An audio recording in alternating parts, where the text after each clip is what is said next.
Hi friends, நாம் இன்றைக்கி சவுச்சவு போட்டு கூட்டு வைக்க போகிறோம். பாருங்கள், நான் சவுச்சவு வந்து சின்னதாக கட் பண்ணி வச்சுருக்கிறேன். வெங்காயம் தக்காளி எல்லாம் கட் பண்ணி வச்சுருக்கிறேன்.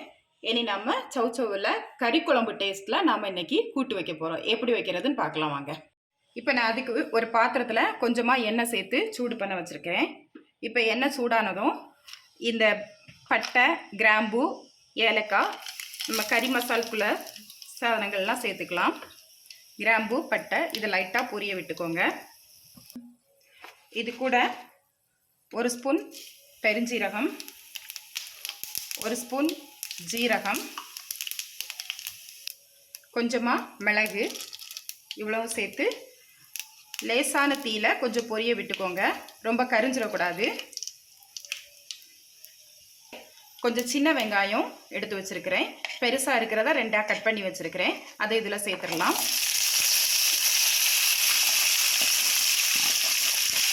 இதை லைட்டாக வதக்கிக்குவோம். இது கூட நாம் கொஞ்சம் மஞ்சள் பொடி சேர்த்து வதக்கிக்கலாம். அப்போ குழம்பு கொஞ்சம் கலர்ஃபுல்லாக இருக்கும், கொஞ்சம் கலர் கொடுக்கும். அதனால் ஒரு ஸ்பூன் மஞ்சள் பொடி சேர்த்து வதக்கிக்கலாம். இப்போ கொஞ்சம் நல்லா வதங்கிட்டு வெங்காயம், இது கூட நம்ம கொஞ்சம் கருவேப்பிலையும் சேர்த்துக்கலாம். கொஞ்சமாக இஞ்சி பூண்டு தட்டி வச்சுருக்கிறேன், இதையும் நாம் இதில் சேர்த்துக்கலாம். சேர்த்துட்டு கொஞ்சமாக வதக்கிக்கலாம். கொஞ்சம் கலர் மாறுற அளவுக்கு வதக்கினா போதும், ரொம்ப கரிஞ்சிடக்கூடாது. இந்த மாதிரி லேசான தீயில கொஞ்சம் கிளறி விட்டுக்கோங்க. இப்போது இஞ்சி பூண்டெல்லாம் போட்டு வதக்கியாச்சு. இனி இது கூட 2 பழுத்த தக்காளி வெட்டி வச்சுருக்கிறேன், இதையும் சேர்த்துருவோம். இதையும் சேர்த்துட்டு தக்காளியை நல்லா வதக்கி விட்டுடலாம். கொஞ்சமாக இது கூட கல்லுப்பு சேர்த்து நான் வதக்கிக்கிறேன்.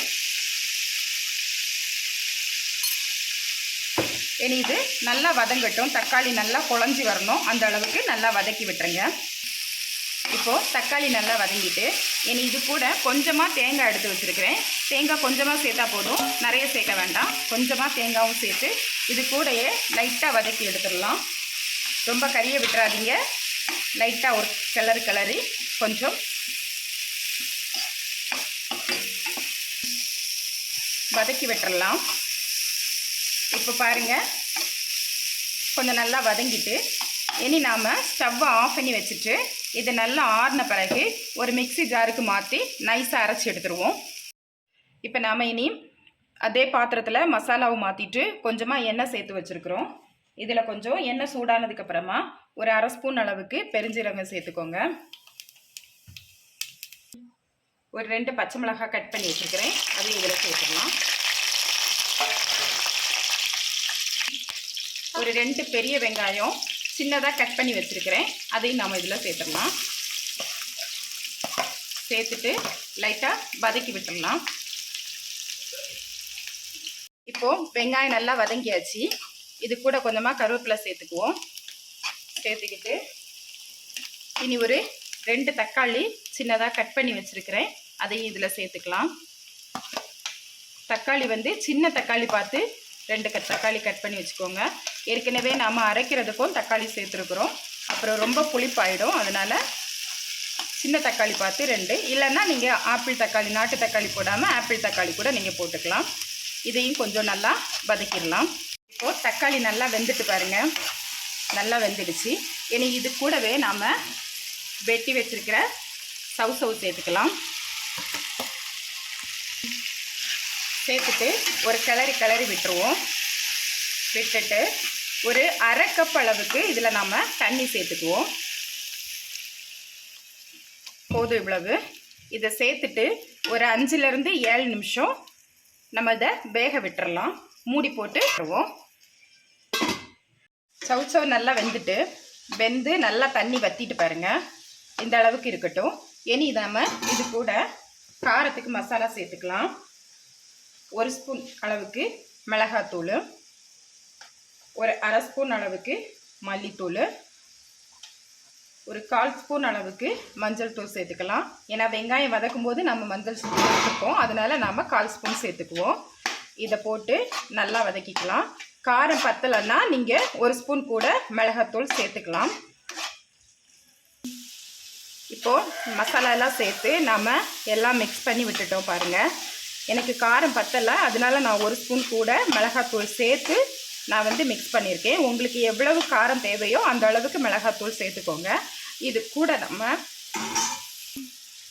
அரைச்சி வச்சுருக்கிற மசாலாவை சேர்த்துருவோம். வெங்காயம், தக்காளி, தேங்காய் எல்லாம் சேர்த்து வதக்கி அரைச்சி வச்சோம்ல, அந்த மசாலாவை நம்ம இதில் சேர்த்துக்கலாம். சேர்த்துட்டு மிக்ஸி ஜார் அலசி தண்ணி சேர்த்துக்குவோம்.